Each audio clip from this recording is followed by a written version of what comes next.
Hello, everyone, and welcome once again to the Heir's Lair. I'm your host, Jonathan Taylor, and for the I've lost count of how many times over the past few weeks, I have a special guest with me for an interview. So, special guest, please introduce yourself. Hello, Jonathan, and hello, everyone. My name is Liam Stirling, and I'm the author of The God Particle. Oh, that was you. Okay, I can I I can put your name to a title. So now that I know, I feel somewhat better. Given uh, I'm not exactly sure what what your book consists of, but just as a preemptive measure against any controversy you would not want to fall upon you, is there anything that you would rather not talk about during this interview? Um, no, that's fine. Part of the underlying reason or the thing about the book is its underlying ethos is that if you are too quick to judge things, you might not be seeing the whole picture about anything in life. So, if people want to judge me for that, then they are sort of, in one respect, my target audience, but in another respect, Yeah, I'll take the hate. We live in a funny world, don't we? yeah. This reminds me of this reminds me of the perhaps dumbest media controversy I've ever heard, namely the idea that Scooby Doo would be atheist propaganda because it's about solving mysteries. Yeah. Like really, anyone who says that something that teaches kids to not give in to fear and actually use their heads, uh, whoever sees that and thinks that's bad, shame on you. Like seriously, shame on you. Yeah. The uh, It's very easy to attribute your own interpretation onto any factual basis. Um, the things that people intend and set out with in the first place. So, in the instance of Scooby Doo, like you say, teaching kids not to be scared, it's probably the janitor. It will certainly be a human. It won't be a monster. The monsters are always human. Um, but there's the thing: um, if someone did that, I haven't heard that, but it's crazy. It's absolutely crazy that is a teaching atheist philosophy. Uh, wow. Yeah. I've learned something already this evening. Thank you, Jonathan. Oh, good. Anyway, moving on. Is the God Particle your debut novel? Yes, it is. It is. Okay. It's been quite a while in the creation, but or in reaching publication. Okay. But yes, it's my debut. I have to ask, is this also your writing debut, or did you also do some things beforehand, like, I don't know, novellas or short stories or screenplays or poems, anything like that? I've been writing for a long time. I've had articles in newspapers and things like that, but mostly because originally my background was scientific. So a long time ago, I went to go and study tree kangaroos in Papua New Guinea. Lots of Okay. people think that tree kangaroos are something that doesn't exist, but sure enough, there are kangaroos that hop around in the branches of the trees. Um, I went to go and study them. Part of the way that we got funded, we were working in the field work was in Papua New Guinea. There aren't a lot of roads in Papua New Guinea. You get around everywhere by flying.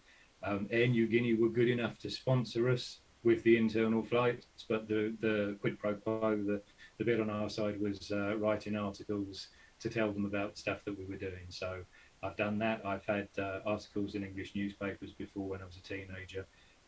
And I've written other things, but never with a view to getting them published. And it was only with this one that I thought, you know what, I'm going to try and get this published as a novel. So that's where I am now. And Hmm. I'm working on the second one. Okay. Would you like to give any sneak preview on the second one? The second one, so the first one is about, like I've said, it's no one has a monopoly on the truth. It's kind of the tagline that I've put on it. But the flip side of that is no one has a monopoly on stupidity either. Um, the, the second one is about greed. And if I were to sum it up in a tagline, it would be how much is enough. Um, the thing is that we all want more, and for some people, wanting more is just wanting the same as what other people have and take for granted. But for some people, it is having more than they could ever spend in 100 lifetimes, a million lifetimes. And it's a question of where is the where's the equity in the world with that in mind. Most of this is seen through the eyes of a demon called Legion, who is a collection of 2,000 demons who featured in the Bible. The Okay. Bible is a great source of stories. Legion was cast out of a possessed man in a graveyard somewhere. At one point, I did learn the chapter and verse that he appears in the various Gospels, just because people might ask me. Completely forgotten it now for the important interview about the book.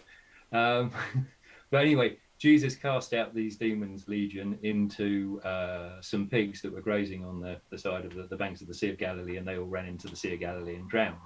And as a consequence, in my mind, Legion has serious beef against the creator as a result of this, and he's trying to bring about the end of days. And he will do this in whatever fashion that he wants, or he can achieve. But he's basically quite a comical character, if evil can be comical, because most of what evil is kind of is a part of human nature. So if you're holding something out, it can be, you can demonize it, but also it can be funny.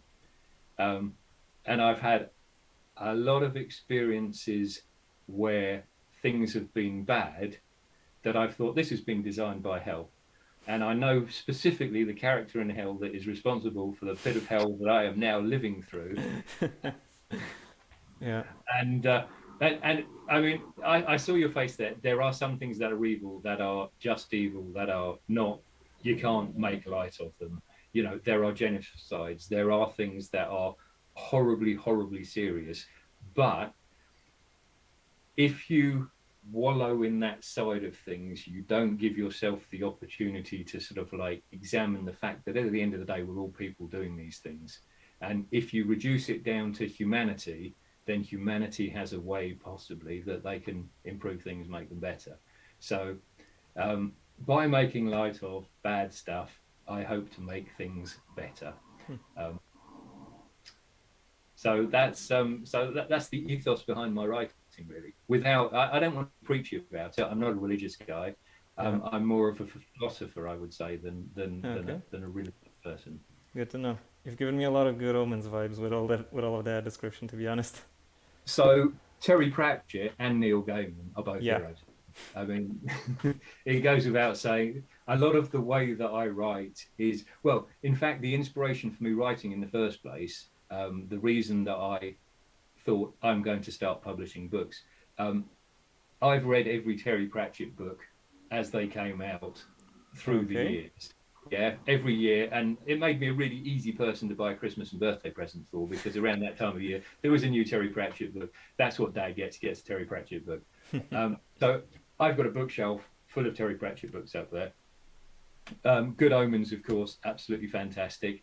And that has a similar sort of theme in it. The first name for Legion was going to be Crowley, based on Alistair the Crowley, yeah. demon, I know but him. Crowley was taken by Oh, Terry. oh, Azrael Crowley from Good Omens, Yeah, yeah. with Crawley. They Yeah. changed it to Crawley because he was originally the snake.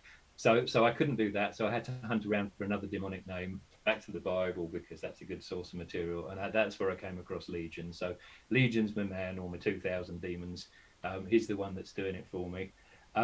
But yeah, Terry Pratchett, well, he got Alzheimer's, didn't he? And he announced that he had Alzheimer's. And at that point, I thought, there comes a point in time, and he still wrote another 10 books probably after he announced his Alzheimer's.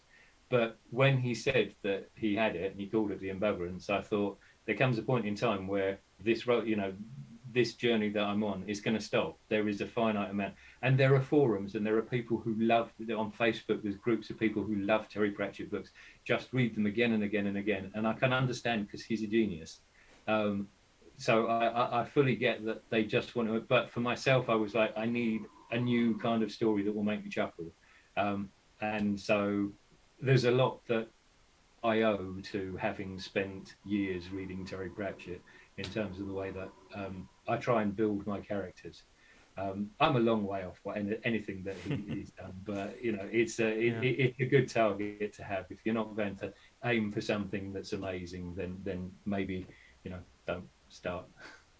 Was Legion your first choice, or did you cycle through some other demonic names from the Bible Um, before you settled on Legion? I have things like I don't know if you can see this. The Dictionary of Demons. Oh, okay, Yeah, nice. pages and pages and pages of stuff. I've got Dante's Inferno, which I've read through because I thought if I haven't read Dante's Inferno, I will feel like a fraud when I'm pretending that I have. There's so much that you can Wikipedia and go, yeah, I've got the gist of it.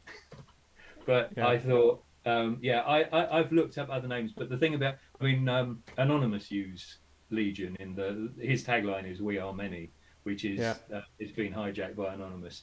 Um, there's something lovely about having a character that has 2,000 individual characters inside their head, because I mean we all have different aspects to our personality, but with Legion you can just take that to an extreme of saying, right, there's 2,000, they're probably all fairly rotten. Well, they are fairly rotten by definition, he's demons, but he's got a baddie for every situation. So some baddies are more subtle and some will just sort of punch you in the face, and it's you've got the full gamut of nasty characters that you can play with. Plus there's the inner conflict.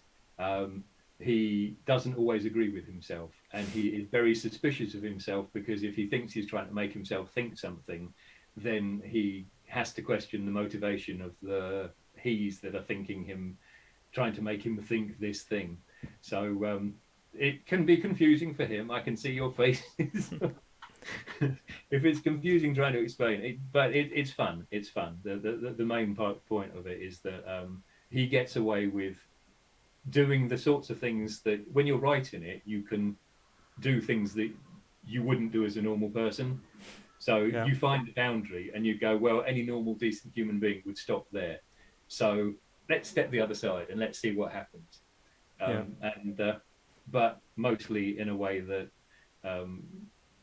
is amusing, I hope. It actually, the look on my face was based on something different. Namely, I was wondering how, with 2,000 voices to dictate his actions, how does Legion ever make a decision? Like, does he constantly have referendums going on inside his head? Like, how many people want this? How many want this? And does he only decide if he has like an absolute majority, a relative majority, or an overwhelming majority? Like, Yeah. You see, all of those things sound a bit too much like democracy. Um, so Legion is more of a dictatorship. It's the strongest urge wins. And the okay. strongest urge isn't necessarily the most voices. It's the strongest. Like, you take someone like Putin, who is sort of like very Oh, single-handedly, single-mindedly sort of steering his country in a particular direction. okay. A lot of the people will say, sort of like, I mean, I don't politically, I don't know what it's like to be Russian. I expect you have a very different worldview than the one that we have from outside the country. But in any country, there's a bunch of people who go, well, it's our leader, they're doing this, and I'm just getting on with my life. And there'll be some people who are bitterly opposed to what's going on.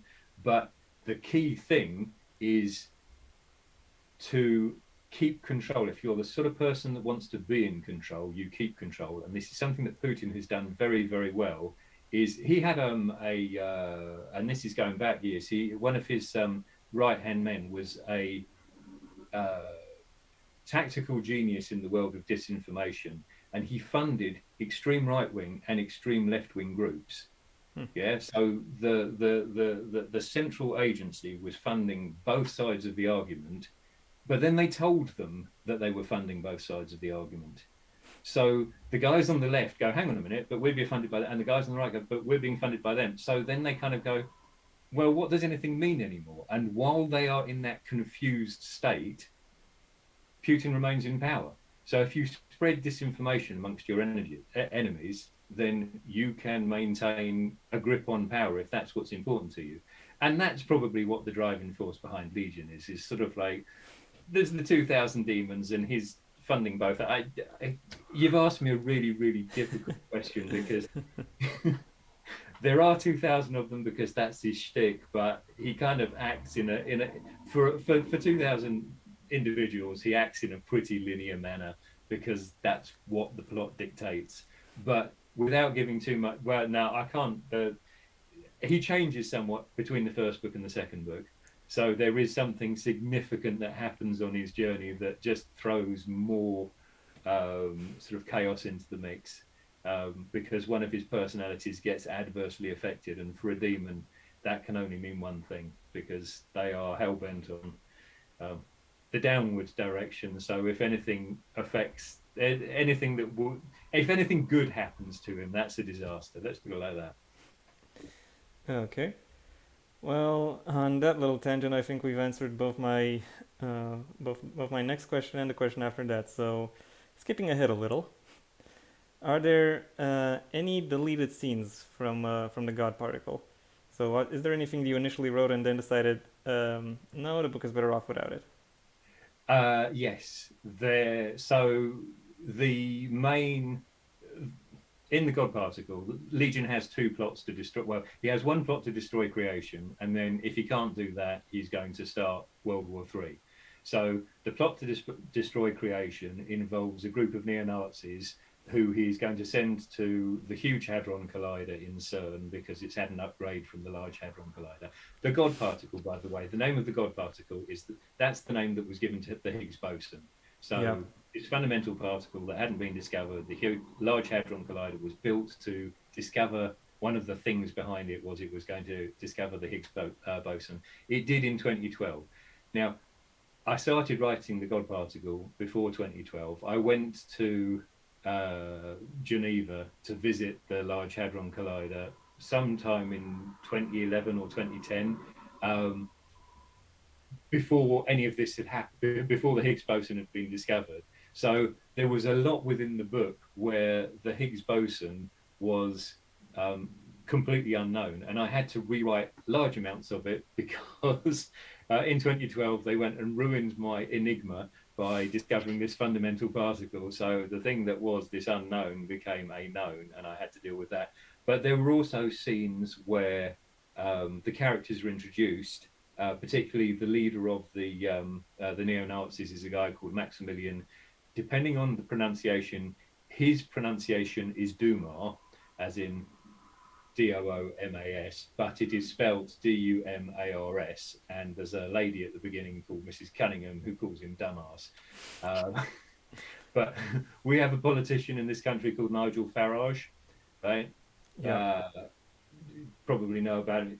Farage is spelled garage in English pronunciation, so he should be Nigel Farage, but he pronounced it. So this is a guy who's anti-immigration and all of that sort of stuff, and yet he's using a French pronunciation of his name because the English one doesn't give him the right degree of stature. So Maximilian Dumas does the same sort of thing, and he calls himself Dumas. He is a petty official who's got he works part-time in a job center. There was a scene that I had where he was basically giving someone a dressing down and displaying all of his racist tendencies. That got taken out in favor of something that's a bit more sympathetic to him because he lives with his mother. He's a 50-year-old man who's basically life has gone nowhere. His mother has got Alzheimer's.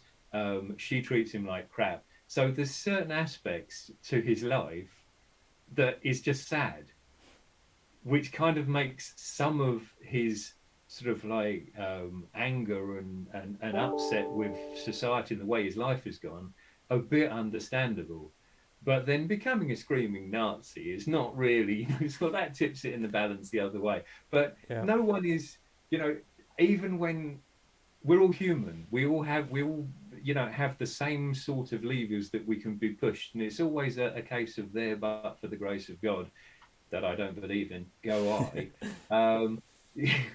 You know, if sliding doors moments, if things happen slightly different, we'd all be slightly different people. Yeah. So you can't demonize. This is one of the wonderful things about Terry Pratchett, is that all of his characters are treated with humanity. And there was a similar comment that I heard about Shakespeare, is he doesn't, even his villains are people. They're not just evil, they are people. And you always have to remember that it's people that you're dealing with, and not, I mean, there are genres of writing where baddies are, just pure evil, and it's evil, and good versus evil, and it's nice and simplistic and binary. But in my world, we're all um, a step away from a different outcome. And so, uh, yeah, so there were some scenes that I took out there, and obviously I had to rewrite quite a lot because the physics had changed. And not that I understand the physics, I understand the physics about as well as I understand the religion, as in not at all on either account. But um, yeah, I took bits out to and change things in the light of changing circumstances in the world. And God knows how many prime ministers there's a scene with a number of politicians in it. Um, the English prime minister changed 3 or 4 times Yeah. in the course of that. So I just stuck with one generic sort of pompous sounding fool, and got to that point and said, well, I think we're just going to have to stick here, because if I keep changing it to keep up with things, I'll never get this book published. Out of curiosity, was that full renowned for Crazy Hair? Uh, no, he has somewhat disappointed me. He features very heavily at the start of the second book, and I'm now thinking I've either got to rewrite that, or it just pins it in a point of time. So, yeah, this is my advice to any writer out there: is if you're going to pick a politician, make sure you have a very, do it at a time when you're quite close to finishing your manuscript, and it will have some relevance, because all pin your book in a moment in time. The, there are actually a few ways around that. First thing is, as you suggested, make your politicians more, more generic, or like an amalgamation of previous politicians, or you can have your book set as a set as a period piece, so to speak, Yeah. so that uh, when something happens, you still have a temporal frame of reference.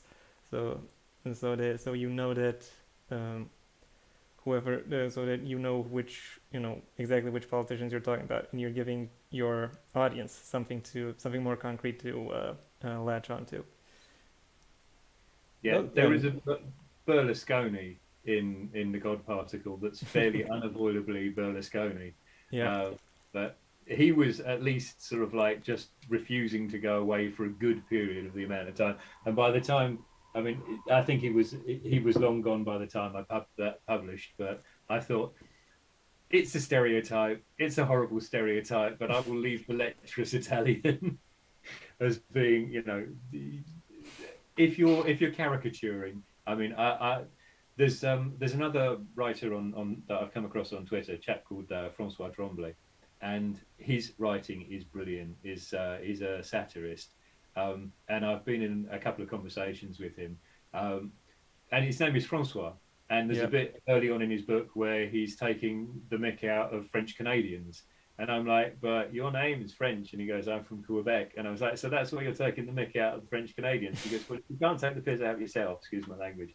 If you can't do that, then, and this led to a conversation, is that if you become too partisan, we all have folly in our own existence. Yeah. All of us have funny stuff that we are and that we do. So if you're just pointing at the right and saying, look at the people on the right, or pointing at the left and going, look at the people on the left, then you're kind of denying the fact. And it's tremendously popular to divide a room and to have the people for you and against you. And there are arguably social media does this thing marvelously well, where people follow the gourd or follow the sandal. If you've ever seen The Life of Brian, um, but I can't say I have, no. well, Well, of the Monty Python movies, the only one I've seen is uh, fuck, what is it? What was it called? Quest for the Holy Grail or the Knights of the yeah, Holy? Yeah, Monty Python and the Holy Grail. Yeah. yeah, man. Well, I would thoroughly recommend The Life of Brian. If I have confused views on religion, it was growing up as a Catholic child and then watching The Life of Brian. And I think that will explain a lot about my worldview to anyone that cares. Okay. The next question is kind of the opposite of the previous one. There we talked about scenes that you wanted to include but ended up not including.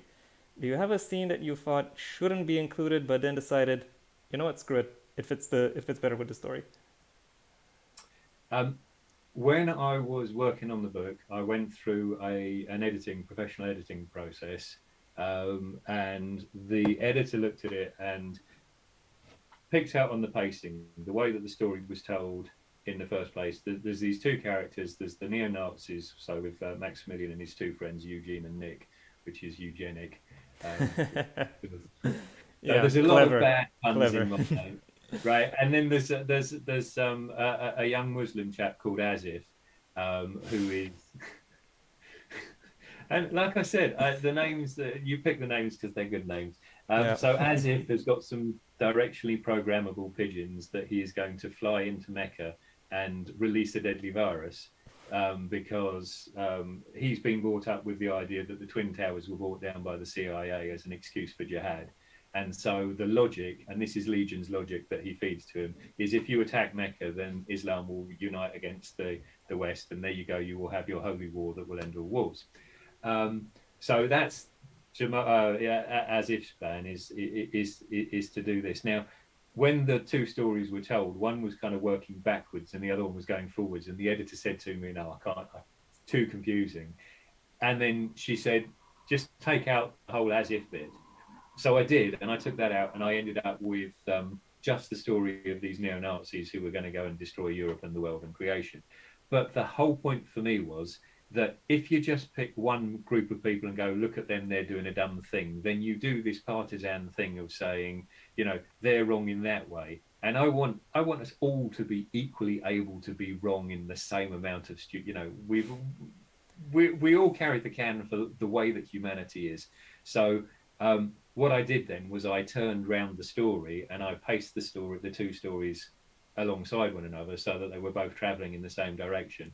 And Oh, now I do get a lot of people who start off go, there's a lot of characters and a lot of threads that at the very start which don't seem to make sense at the very start. yeah. But if you stay with it, they all come to a point, and that's another thing that from Terry Pratchett or from Good Omens, there are a number of things going on with the Witchfinder General and the Witch and Damien, or he's not called, it's Adam, isn't he? The Satan child in Good Omens is called Adam, He's called. and I he's think he's called Damien.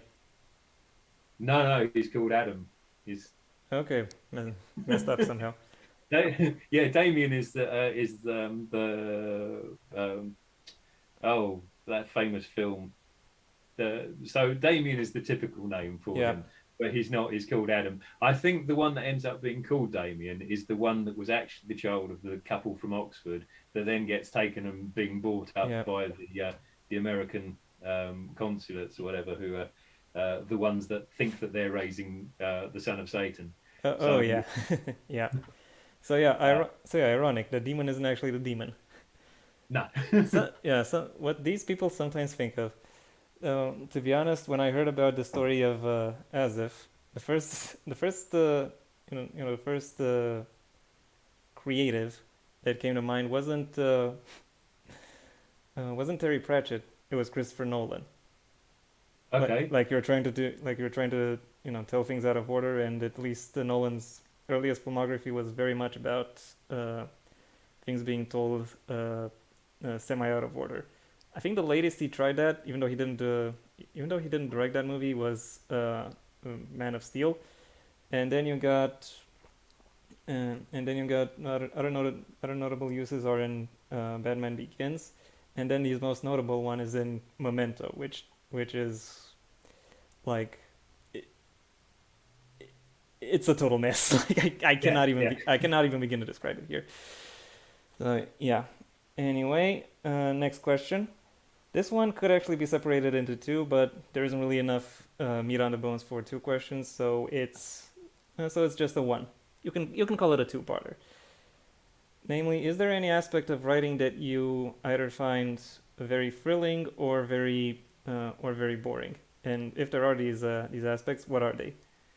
And keep in mind, because I've had this confusion before, I am talking about aspects of the writing itself. Yep. So nothing about how nothing about the processes surrounding it. I'm talking directly about about how you um, about what it is that you put on the page. So what is it that you enjoy putting on the page, and what is it that when you find out you have to put it on the page, you're like, oh crap, how do I do this? Right. So I've seen quite a lot of quotes recently, particularly so on Twitter. There's a lot of Ernest Hemingway going. Most of what you write is 99% rubbish, and you're just looking for the 1% of the good stuff.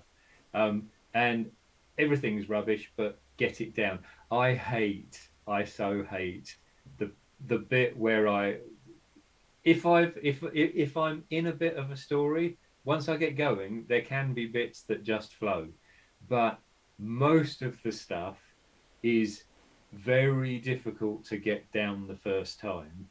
Um, and I noticed this when I was doing the God Particle. I noticed it again today when I'm on the train on the way home and I was writing a bit of the Ivory Tower, the second book. Um, there are bits that it's just hard work to get. I there might be writers that every time that they open up their laptop or get a pen out, that it flows from the outset. But I'm probably better with a pen and a piece of paper, um, because there's an element of that I know that it's not. It is very much a first draft, and I'm going to go and type it up later, and I can make edits at that point. But I made my peace that if I don't tell the story from beginning to end, I've got nothing to edit and make better, because I can be sitting here looking at the page and going, right, how did he come into the room? Was he already in the room? Um, you know, what do I need to describe about the room that is in that is relevant to the story? And I can get caught in all of those little loops in my head, or I can just go, man in room, stuff's happening, blah blah blah blah blah blah blah blah blah blah blah. Okay, Yeah, that's rubbish, but at least I know where I'm. So I've got something to go back and start editing, and some of the stuff will be closer to what I want than other bits, and some bits I'll just look at it and go, no, no, no, no, start again. But if you don't keep moving, you haven't got anything. You don't end up with the story, because at the end of the day, it's the story from my point of view. I mean, going back to Francois's work, his writing has made me want to be a better writer. Uh, yeah, that um, a lot of what I write, I think it's all right, it's okay, and and it makes people laugh, and other people laugh at it, and that's good enough for me because they're making. But I know I can do a better job. So on the book I'm working on now, I'm going to try and make it better than the last one, and then the same thing for the next one. Because Terry Pratchett, even sort of like the Discworld became a place that in my head it wasn't like it was almost like he didn't need to, but he did plot out the story. Yeah, it was just like he would fly down into a part of this continent or this world and just be an observer and relate. But that's what you get as a reader. That yeah. it's that easy. La Like la la anything la. else, Okay. you have to learn. You have to put in the time to create your craft and to be good enough that the art becomes effortless to the observer. And that's the so in answer to the question, what's difficult? All of it. All of it is horribly difficult.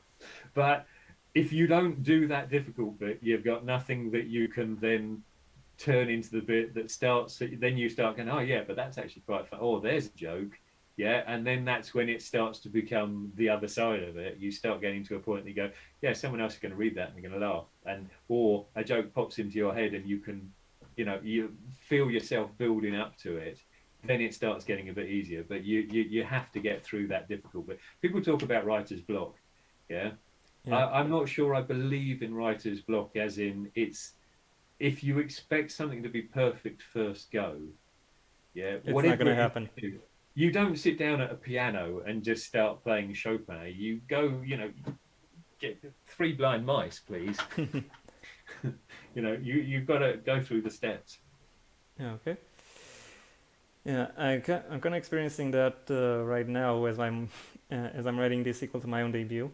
Namely, I find myself thinking, "Oh, I'm pretty far ahead now," but I find myself realizing that I didn't lay enough groundwork for all the things that I want to mention. So instead, I kind of just handle what's going on as though I've already laid that groundwork, and then the second draft will be like, "Okay, time to do the groundwork." So when you're in your own process, do you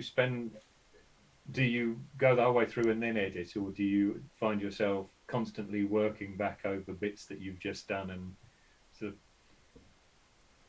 There's a saying in the art world, and I have some. I'm talking about like more physical arts, like I don't know, crafting or even illustration. And the saying goes, "When is art finished? When it's due." Because if you stay and you focus on one specific segment for far too long, you you are after a certain point no longer making it better. You're just uh, nitpicking. You're obsessing over something that 99% of people will not care about, and 1% of people that will in fact care will see a lot of will see a lot of other things, and then that little thing you're obsessing about won't really matter that much to them, even if they notice it.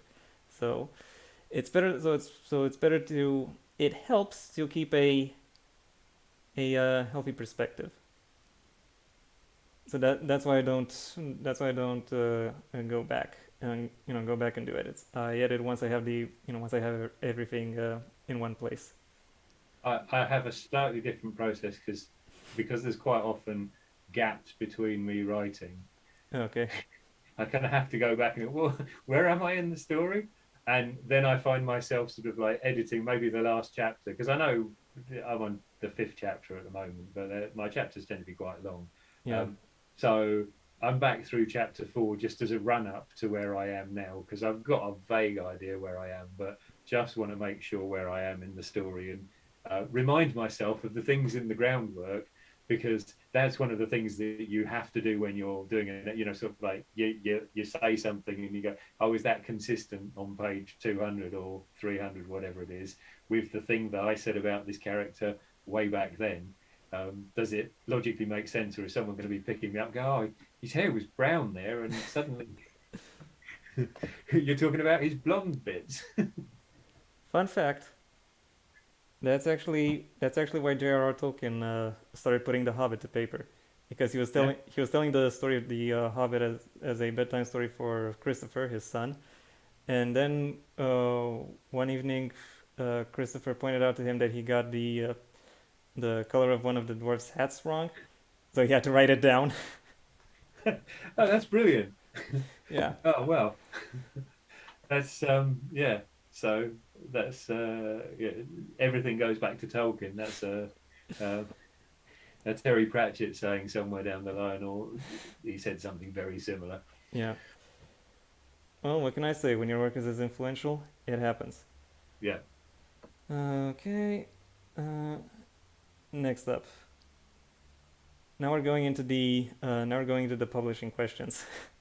So, is the God Complex traditionally published or independently published? It's independently published. I went through a certain amount of going through agents, not as hard as I could have done, but I was kind of pacing my rejections Yeah. because I kind of didn't have high expectations of it.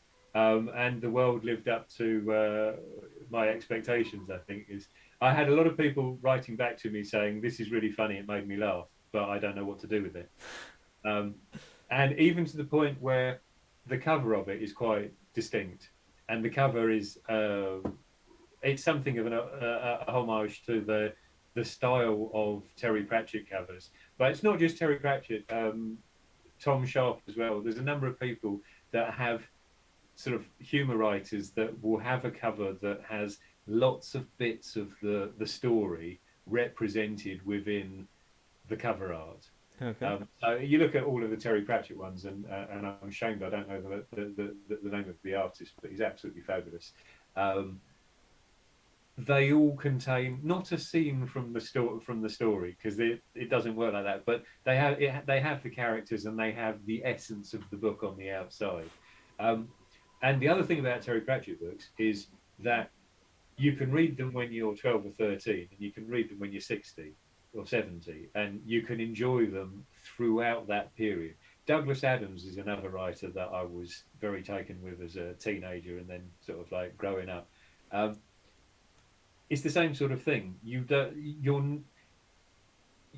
if you can read it, you're not too young, and if you can enjoy it, you're not too old. And some people write for a very specific marketplace in mind, um, but this was part of the philosophy behind it was writing for my kids, who were much smaller than reading age when I started telling them the stories. Um, but with the intention, they didn't find any of it shocking or sort of like too much to take in because they weren't being talked down to about it. Um, Okay. I think a lot of traditional publishers and certainly agents have markets that they are familiar with and that they want to operate in. Yeah. So that was the feedback they got from people. It's not me. And I was like, well, who is it then? And after going through a number of people who were complimentary and not standard, sort of like not, I never got the feeling that someone was just giving me a fob off, sort of like it wasn't I didn't get boilerplate rejections. Yeah. I got quite nice rejections in the yeah, this made me laugh, but I just don't know where to put it because in the fantasy world, if you're talking to people in fantasy, Yeah. yeah, there are various genres of fantasy that people are familiar with, and they tend not to have the sort of demon that I've got. Yeah. And if they do have demons, they tend not to have neo Nazis and they tend not to have jihadis. Yeah. Yeah. So I'm sort of crossing a lot of genres in that. And then it's science fiction because it's got some quantum physics in there. So, it's science and it's fiction and it's, but it's not science fiction. There's no spaceships, there's no robots. Yeah. So I'm not speaking to a traditional, and this is possibly one of the problems with traditional publishing these days because it does tend to operate in a um, more segmented way than I think that the world has become, albeit the things that I've said about social media and how that sort of like splits Yeah. the world, is very good at dividing the world down to pretty sort of like easy to define fault lines. But you have that much more fluidity when people can do the independent and the self-publishing route that it does provide something of a threat to the old stuff. One of the things, there was a post on Facebook the other day. Someone said, "What makes a book successful?" And I replied, "Marketing." Sorry, That's because true, though. right. So one of the most successful authors in the UK, Richard Osman. Yeah. So Never heard of him. right. So he was a TV he's a TV executive, but he also was working on some of the TV shows. There's one called Pointless, which I think has been franchised to countries all around the world, where Okay. you basically it's kind of a reverse quiz where you try and come up with the answer that nobody gave. Yeah. Yeah. So sort of like there will be a top 10, and you're trying to get the one that nobody picked. You're trying to pick the 11th one. Um, so he works for a company, Endemol, who were also behind Big Brother and things like that. Yeah. he's fantastically successful through that. Then he started writing crime books with the Thursday Murder Club. Yeah. Um, he's on radio shows that I listen to, and he's on TV things, and he'd go, "Oh, and buy my book." Right? He has this massive audience that he can sell to by Yeah. virtue of the fact of who he is, and he is.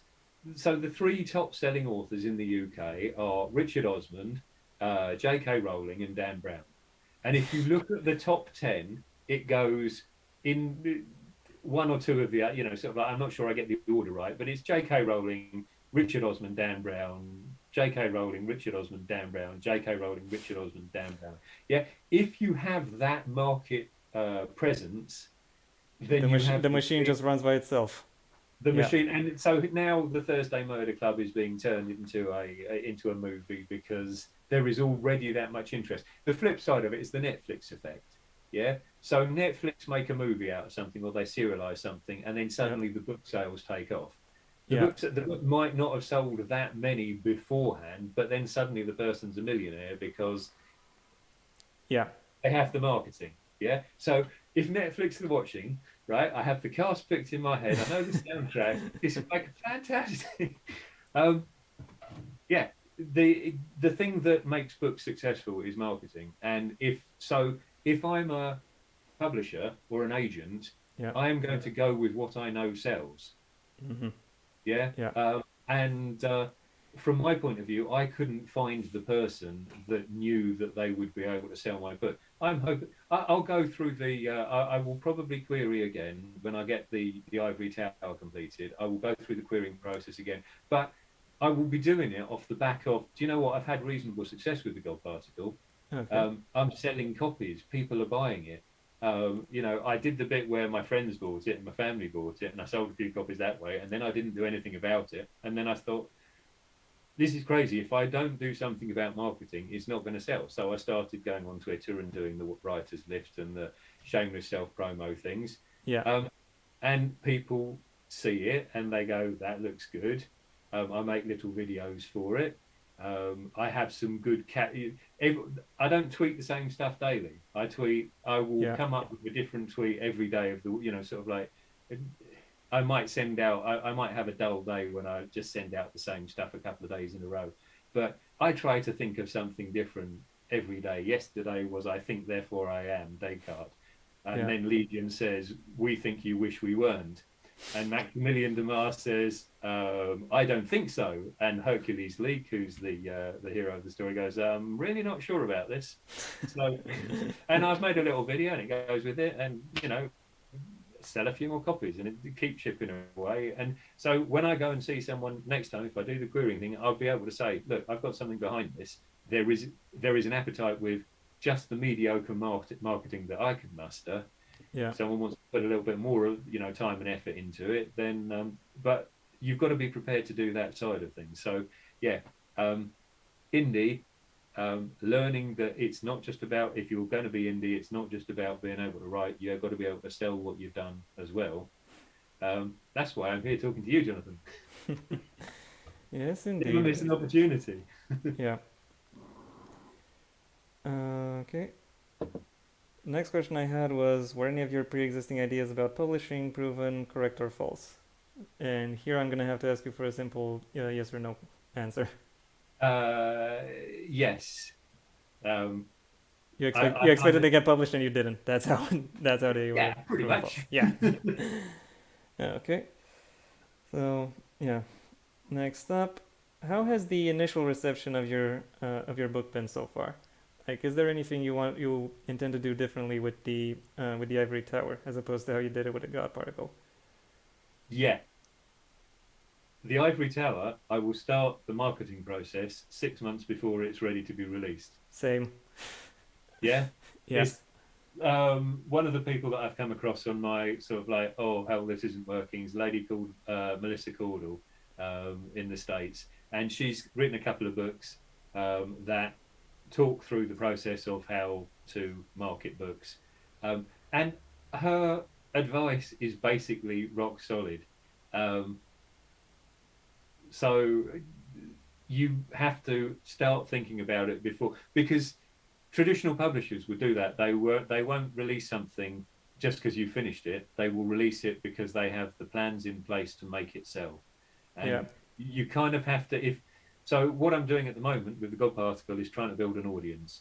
By the time this one is done, I hope that I will have some people in, enough background that means that the next one has got that stepping stone that and create that effect. Plus, the other thing, once you've written a book, it's there, it's out there, it's always there for the people that buy the second one that haven't read the first one to go back and go, oh, do you know what? I need to start at the beginning. So it's not like Yeah. you stop selling the first one just because the second one's come out. But I've learned a lot from how not to do things. I could talk for ages about, yeah, this is my publishing journey. Don't do it like this, please. Okay. Noted. Next up, I think this is a question more for younger people who write, but still, I'm gonna ask it to you. I'm gonna ask you. I'm gonna ask. How is it correct? I'm gonna ask it of you. Yeah, I'm gonna go with that. Ask it of you. How many of the people you would consider close know about your writing endeavors, and how did they respond to them? Um, so here's the thing: nobody knew, right? So I'm Okay. not young anymore, but I didn't tell anyone for ages. It was only basically when the book came out. So the people that I told, I had there was at work in my day job, I was being coached by someone for I've got a management position, so I had this guy who was giving me some management coaching, right, which was all very well and good, and he wanted me to talk about worky kind of stuff and about how I might interview people or bring people on in the organization. And it became quite clear to him quite early on that I got no interest in talking about those sorts of things. um, it took him 3 sessions to get me to start opening up about the fact that I write books. And then basically he spent the rest of the company's money telling me that what I needed to do. So this is the bad advice that I published on. It's because this guy said, well, just go and do it. Just do it. Just do it. Otherwise you won't ever do it. So in one way, it was very good advice because I've now done it and I now know all the mistakes that I've made and I know that I won't make those mistakes again in the future. But I hadn't told anyone. I told kind of one other person. So my close family knew that I was doing it because I was sitting at the table, typing Yeah. away, writing of an evening. Um, the kids liked it. My partner thought I was completely wasting my time. It was only when she got a copy of when I got a proof copy and she read through it and she goes, "Oh, actually, this isn't bad." But the whole time that I was writing it, she thought I was just delusional. I didn't tell my parents. Yeah, Yeah. I didn't tell anyone until the book came out, and then I was like, "Oh, I've been doing something." My mum writes, so Yeah. uh, I told her quite late on in the process, and they were very supportive of me.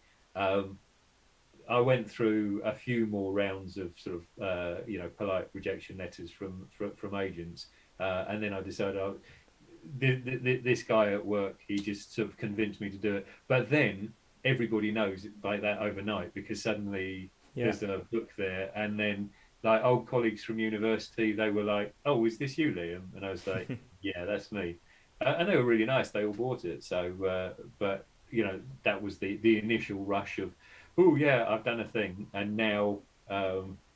I'm into the next phase of it, which is actually I've now got to do all the things that I should have done 6 months before I actually published the book. So, Yeah. if there's anyone that's watching this and is thinking, what should I do? Oh, I've got my book. I'm really excited. It's like, right, okay, well, have you planned? If you want to do something with this, if you want to make a success as a writer, you think of yourself as building your brand, as, this is, if you want to make a living as a writer, you have to, it's a job. You've got to, You have and to if make you're doing yourself a it franchise, independently, so to speak. if you're doing it independently, there's no one else that's going to do these things for you. You have to work out how you're going to do it, whether you're funding it yourself, whether you're finding creative ways of doing it. You've got to put that time in. I'll tell you something I've heard from conducting these interviews. Namely, if you're not some big name writer, so if you're just some random scrub who happened to hit it big at any kind of publishing house, you still have to do your own marketing because the publishing house is more interested in pumping money in what they know will be successful. So, yeah, So yeah, you're that's kind of what I said with the agency thing, but at the Yeah, next level up. So even if I got through the door, they'd be saying, right, do your own marketing and stuff. So maybe I'm better off this way yeah. until Netflix, of course. At that point, at that point, they'll listen then. Yeah. Okay. Uh, Now, this was this was this was about lessons learned in terms of the publishing process. Would you say you have any lessons learned for the for the Ivory Tower in terms of how you actually want to organize your writing?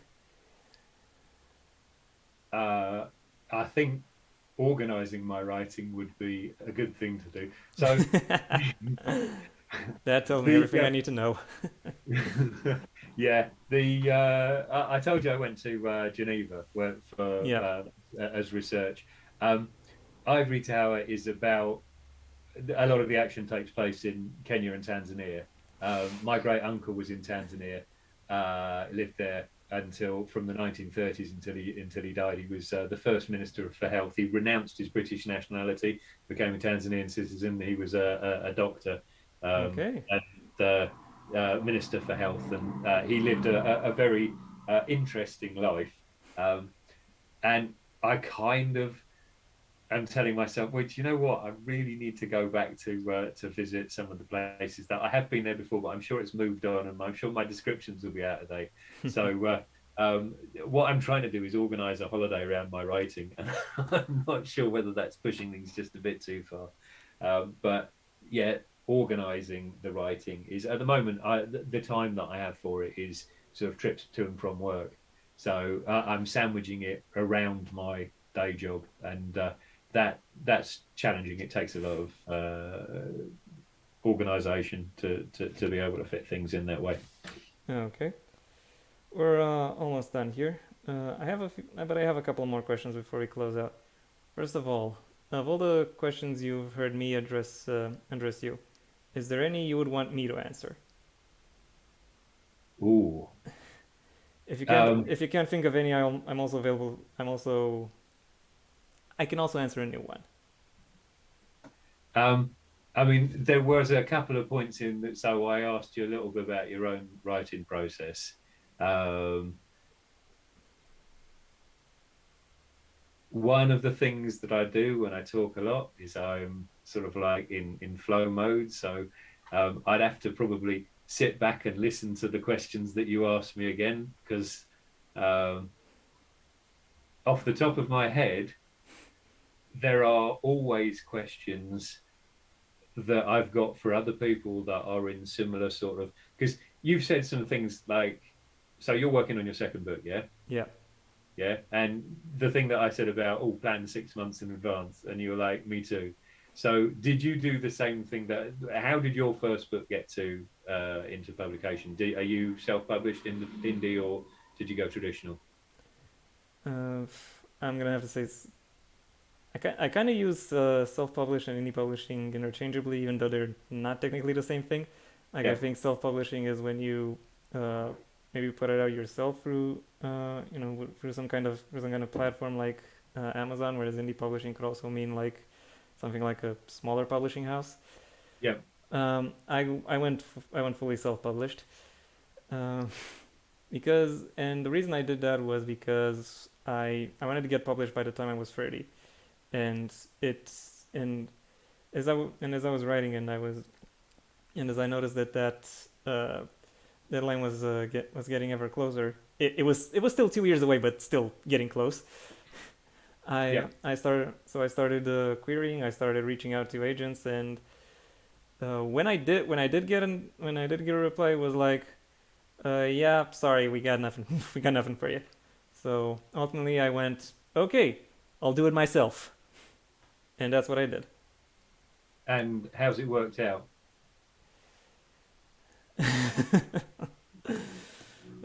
Not as well as I would have liked. Like I would have loved to have the uh, runaway success the world's most famous turf had, but but it hasn't materialized. I'll I'll say it like that in order to stay polite.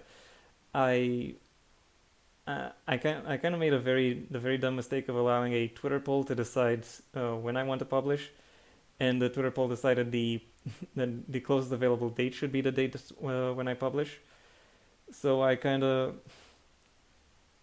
so I kind of just scrambled, and I told people, hey, starting from this date that is very close, the book is available for pre-order.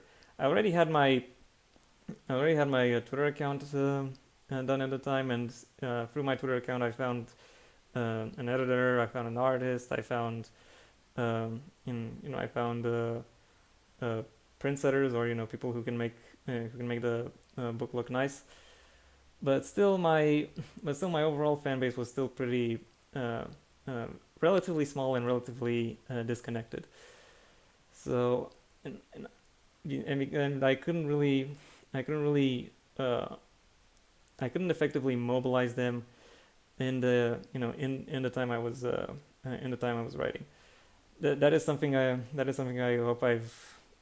hope I have, at least to some extent, remedied so far, and it is something that I look forward to, you know,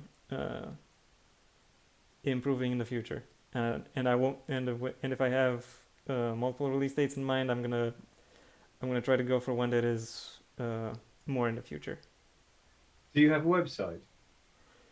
No, I've weighed the pros and cons, and I decided running several social media platforms is more effective than uh, than a website.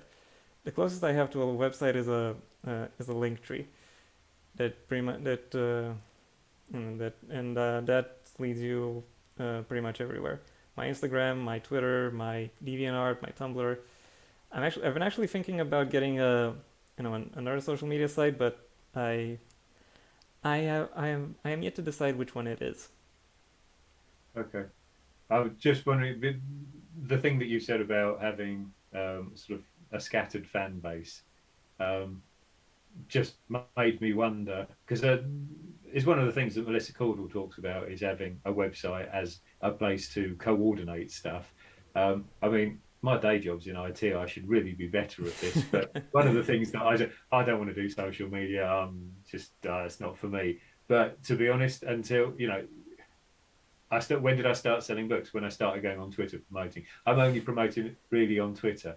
Um, I should be using other sites, but there are a number of things that I should also be doing, and it's a question of there's only so many hours in the day. If I'm promoting, I'm not writing. I want to be doing the second book, so you're always balancing these things, aren't you?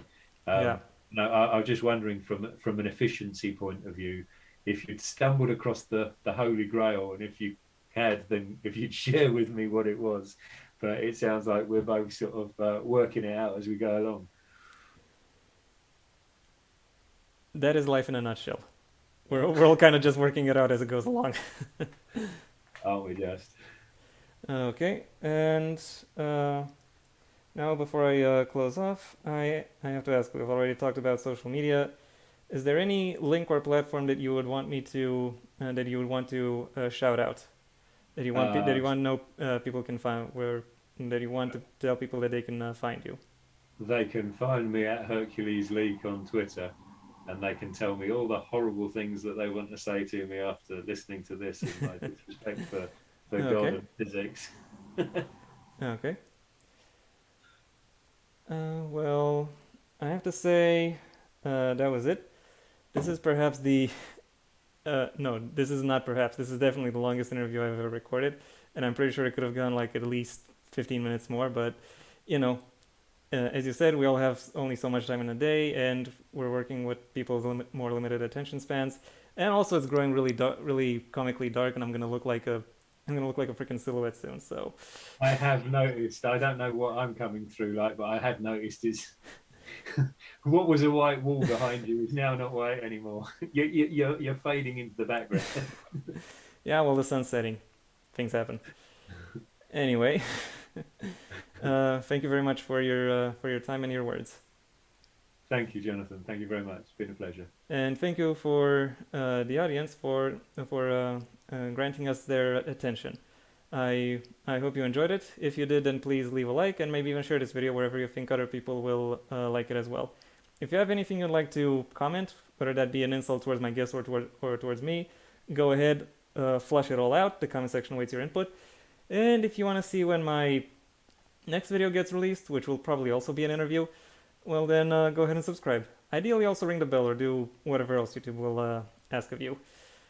Until next time. Oh, before I say that, my own debut novel, Heir to the Empire: The Next Generation, is available under a master link in the description down below. You can find it at most major book retailers, so it's not just the one, uh, the one that is owned by a bald guy.